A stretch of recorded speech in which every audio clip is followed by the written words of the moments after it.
मैं एक शादी में गया तो देखा कि लोग दूल्हे के गिर्द इकट्ठे हैं और वो उसके ऊपर से वेले लुटा रहे हैं और चुम्मी भी ले रहे हैं। और दुल्हन बेचारी सबका मुंह देख रही थी। कोई भी दुल्हन को लिफ्ट नहीं करा रहा था। तो मुझे दुल्हन पर तरस आया और मैंने उसके ऊपर से वेला भी कराए और फिर एक किस भी कर दी।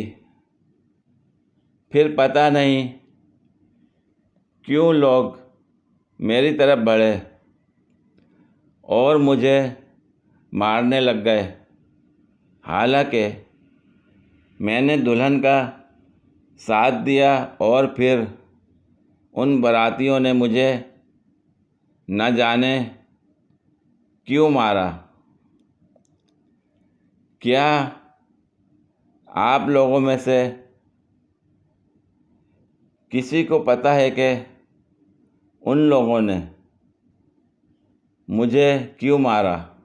सुन इतना बेटे बात सुन।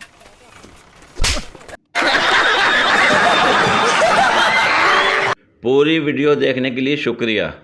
अगर वीडियो पसंद आई हो तो लाइक और शेयर करें। कमेंट में अपनी राय का इजहार करें।